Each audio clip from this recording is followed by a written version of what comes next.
Everyone, the scene behind me is one that nightmares are made of, and that is extremely heartbreaking. So let me try to describe how we got to this point to now. A little after 4 p.m., our communications center starts receiving several 911 emergency calls here in the Summerfield subdivision in the Riverview area. One of the first ones we received was from a neighbor who said that there was a male who fled his house and he'd been shot several times. At the same time, we received a 911 call that there was a young black male who was running through the subdivision waving a firearm, and at one point even putting the firearm up to his head. Deputies immediately respond on scene. They come into contact with this young male and immediately begin to de-escalate the situation. When I tell you that these deputies de-escalated this situation over a 16-minute negotiation, their de-escalation was textbook. Absolutely set the example on how de-escalation should exist.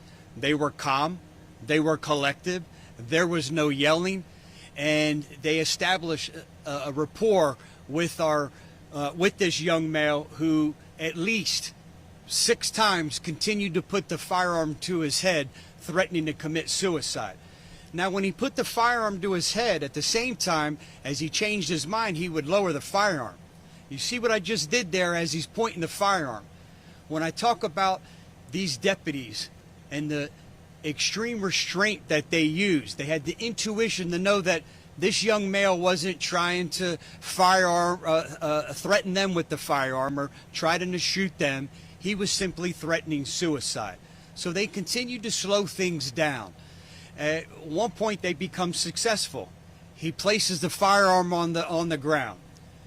Not too long after that, they continue to talk to him as they're trying to coax him to walk towards him. He goes to reach to pick up the firearm. The deputies, again, using their training, using great restraint, use what we have in a less lethal option. Fortunately, the deputies here are equipped with a 40mm launcher.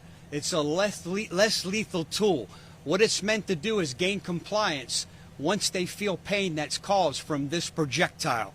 This top part is fired towards a suspect.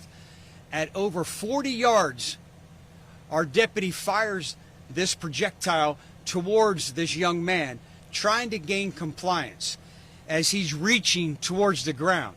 You can imagine the marksmanship where he strikes this young man in the hand and then continues to the torso area. The male immediately comes up and realizes, hey, listen, I don't want to feel that again. They establish additional conversation with him, asking him to please don't reach again towards that firearm. We don't want to discharge this again. Worse yet, please, we don't want to shoot you. They start imploring him to put his hands in the air, walk towards them where they can place him into custody. Eventually, that's exactly what he does. He walks towards the deputies with his hands in the air, and he is placed into custody without incident. During this occurring, we're responding to the 911 call where the male was shot, just a short distance behind me. Fire rescue is unable to get to this victim because it's an extremely active situation. So the deputies have to perform a rescue. These deputies put their lives in danger. They go inside the residence. They retrieve this male who had been shot 5 times, shot in the lower torso. He is shot in the hands area and also in the face. It appears to us that he was trying to beg our suspect, who happens, we later find out, is the gentleman that we took into custody, this young male that we took into custody, putting his hands up in the air. Each of his hands has a projectile that traveled through it and then ultimately struck him in the face. We don't know if it was the same projectile or he is shot in the face with another round. But the deputies grabbed this individual, run him to fire rescue, where they medevac him to Tampa General Hospital. He is in critical and sedated condition. That's the latest update that I have on him.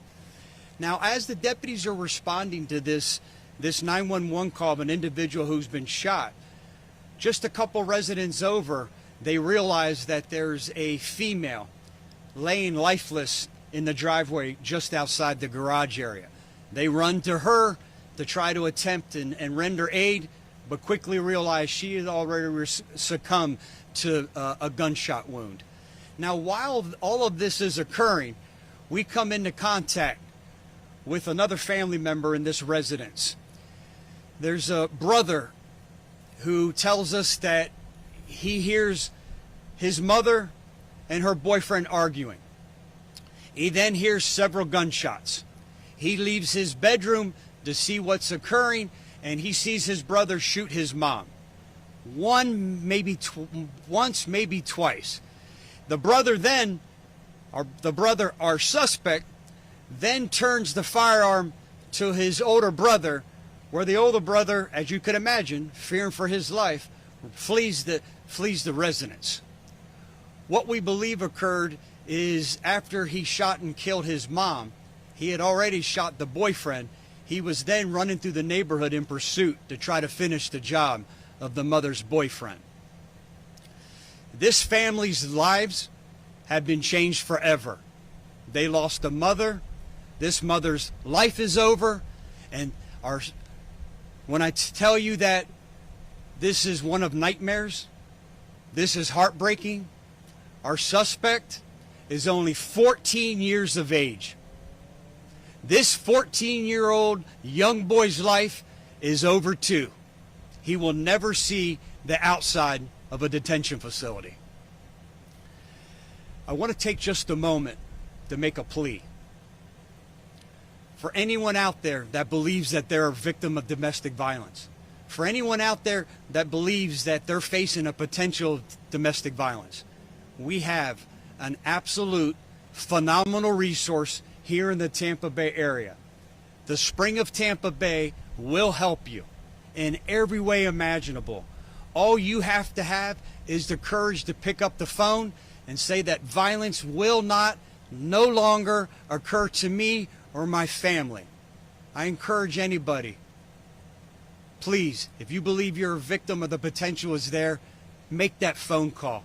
It will change your life. It will save your life. I also want to take a moment to commend the amazing work of these deputies that arrived on scene, from the life-saving measures to also the deputies who came into contact with this 14-year-old young boy. This less lethal option that they have on their tool belt saved this young boy's life. These deputies who were at the scene encountered and had this 16-minute de-escalation dialogue with this young boy. These deputies saved this young boy's life. I'll try to answer any questions I can. Just please understand this is extremely preliminary and unfolding as we're sitting here speaking. Sheriff, do you have any reason to believe, what the reason behind why this boy had shot his mother potentially? We don't know that at this point. We took the 14-year-old for medical attention just to make sure, not that there was anything life-threatening. He did sustain, as you could imagine, some bruising where this less lethal round hit him. He is fine. We're trying to work through that now. I don't know if we'll ever know, but I can tell you this. I can't ever imagine any dispute over anything being that important that you would murder your own mother. And this is the brother who's left behind. Is that the younger or older brother? The older brother is left behind. And do you know if there were previous calls to this residence before regarding domestic violence? The only previous calls we have at this resident is one in some type in regard to a stolen vehicle from here.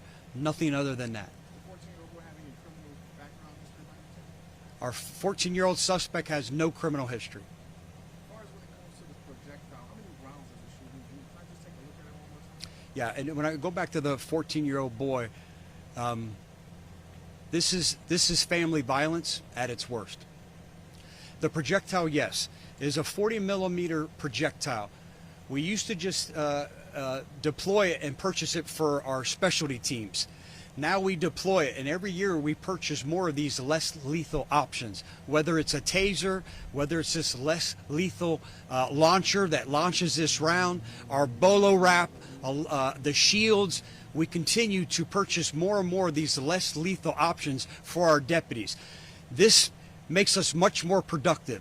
This makes us and helps us provide a higher degree of service when it comes to answering those calls for service, whether it's a violent individual, a mentally unhealthy individual.